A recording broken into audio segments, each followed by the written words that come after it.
Assalamualaikum warahmatullahi wabarakatuh. Bismillah, alhamdulillah, wassalatu wassalamu ala rasulillah wa ala alihi wa ashabihi wa mawalah, amma ba'du. Segala puji hanya milik Allah subhanahu wa ta'ala. Dialah Allah yang telah menciptakan kita. Dialah Allah yang telah memelihara kita. Dialah Allah yang telah menguasai diri kita. Alhamdulillah sampai saat ini kita masih dalam keadaan sehat walafiat. Dan mudah-mudahan kita senantiasa dijaga oleh Allah, diselamatkan oleh Allah dari segala macam mara bahaya yang akan menimpa diri kita, keluarga kita, dan bangsa kita tercinta Indonesia.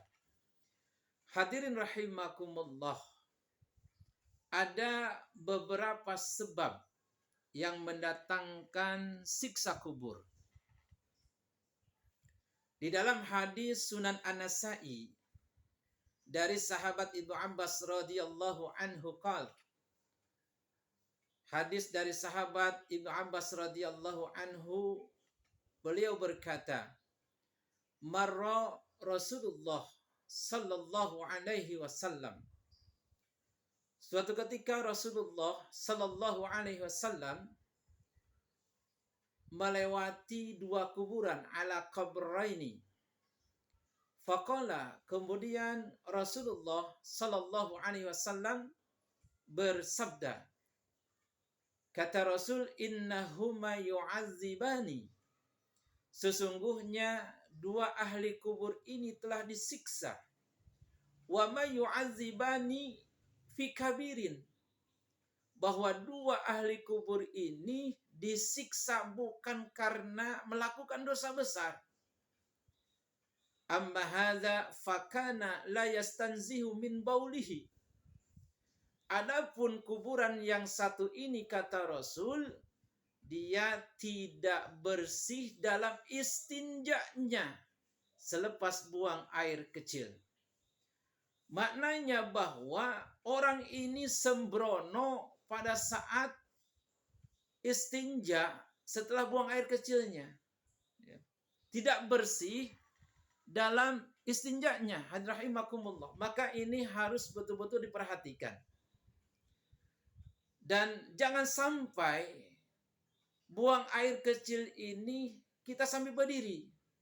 Maka diusahakan ketika buang air kecil ini harus dalam keadaan jongkok. Karena inilah sunnah Rasulullah sallallahu alaihi wasallam. Rahimakumullah. Bahkan di dalam hadis lain dikatakan ada cara kencingnya yang diajarkan oleh Rasul sallallahu alaihi wasallam, yaitu dengan cara kaki kanan ini diangkat, ditegakkan, kemudian kaki kiri didudukin. Ini cara kencing yang diajarkan Nabi Shallallahu Alaihi Wasallam. Maka sunnahnya itu harus sambil jongkok, dan memang tidak boleh berdiri. Nah, ini yang perlu diperhatikan, karena ada orang yang kencingnya sambil berdiri, apalagi di saat dia lagi jalan, ya, sedang nyetir, kemudian kebelet, dia minggir, kemudian keluar, hanya dibukakan jendelanya saja, kemudian saat itu dia wear sambil berdiri, ya. Disiramin kemana? Ke ban. Oh, Masya Allah, cebok kagak, Masya Allah. Ini yang perlu diperhatikan, jamaah rahimakumullah. Dan jangan sampai ketika kita kencing, cipratannya itu mengenai celana atau sarung kita. Dan ini harus hati-hati. Pada saat kita kencing, apalagi sambil berdiri, kemudian kencingnya itu ditembakkan ke tembok, maka sudah tentu cipratan air kencingnya itu akan mengenai celana kita atau sarung kita. Nah, pada saat celana sarung yang dipakai saat itu ketika kencing, kemudian air cipratannya itu mengenai pakaian kita, kemudian dipakai sholat, kan itu tidak apa? Tidak sah sholatnya, jamaah rahimakumullah. Maka harus betul-betul diperhatikan. Nah, orang-orang yang seperti itu, mereka yang tidak beristinjaknya itu bersih di saat buang air kecil, maka ini penyebab apa? Penyebab datangnya siksa kubur, Masya Allah. Ini harus perhatiin. Ajarkan ke anak-anak kita, terutama yang laki-laki. Kalau laki-laki itu kan gampang. Dia berdiri, hanya buka jendela, keluarin, wear aja. Dan insya Allah kalau perempuan mah, insya Allah tidak akan berdiri. Susah kalau berdiri kalau perempuan. Pasti semuanya akan jongkok. Tapi ini peringatan bagi laki-laki. Rahimakumullah. Ini satu penyebab datangnya siksa kubur karena tidak bersih dalam istinja ketika habis buang air kecilnya. Subhanallah.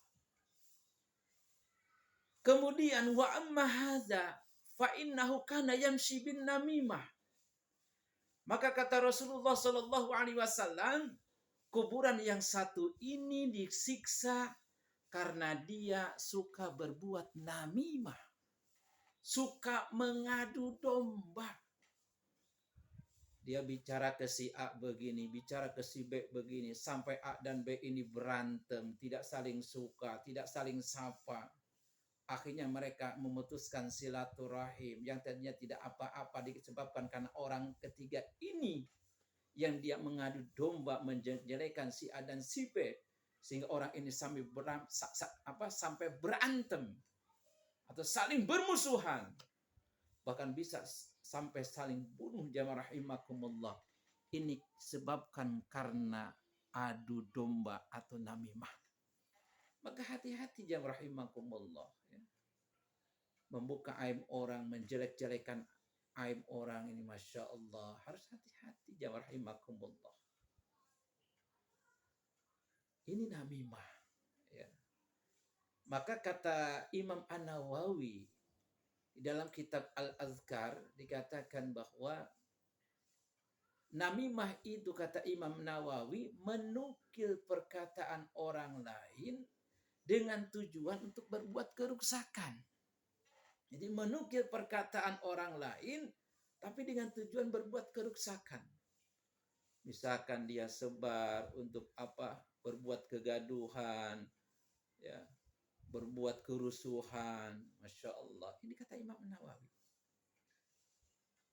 Bahkan kata Syekh Abdul Aziz bin Bas, namimah ini adalah perkara yang harus betul-betul kita jauhi. Ya.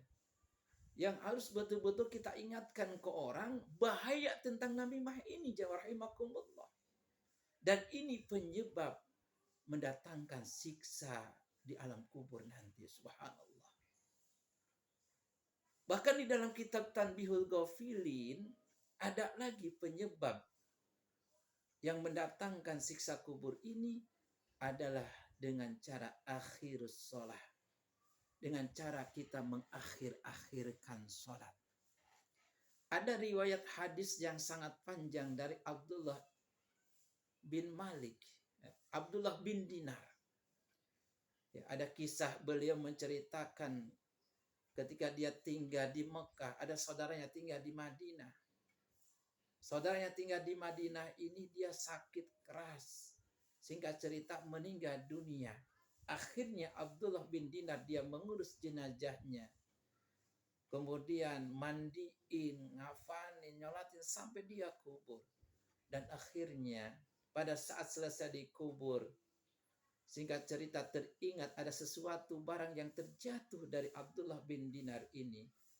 Dan dia mengambil kesimpulan barangkali jatuhnya barang itu pada saat dia ngubur saudaranya tersebut. Akhirnya minta izin kepada ibunya untuk menggali kuburan tersebut kembali. Ya, dengan didesaknya seorang ibu dan dia mengizinkan sang ibu tersebut kepada Abdullah bin Dinar, akhirnya kuburan saudara ini pun digali kembali. Maka setelah digali dan papan yang menutupi jenazah itu dibuka, apa yang terjadi? Ada api yang keluar menghembus ke atasnya, rahimakumullah. Maka Abdullah bin Dinar ini pun kaget, dia kembali tidak jadi mengambil barang tersebut. Dia menceritakan kejadian itu kepada ibunya. Dan Abdullah bin Dinar berkata kepada ibunya, amal apa yang pernah dilakukan selama saudaranya masih hidup. Maka didesak terus oleh Abdullah bin Dinar dan akhirnya sang ibu pun menceritakan kebiasaan yang dilakukan semasa hidup saudaranya tersebut. Jawaban seorang ibu bahwa saudaranya itu adalah dia suka mengakhir-akhirkan sholat. Masya Allah, hadirin rahimakumullah. Maka untuk itu mari kita jaga betul-betul sholat kita. Kita usahakan di awal waktu, jangan dinanti-nantikan waktu sholat kita. Ya, usahakan di awal waktu.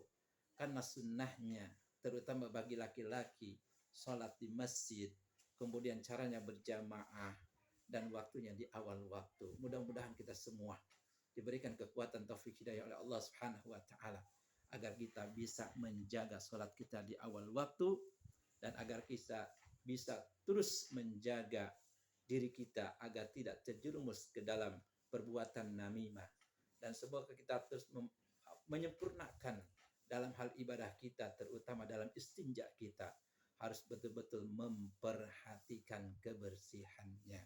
Terima kasih. Assalamualaikum warahmatullahi wabarakatuh.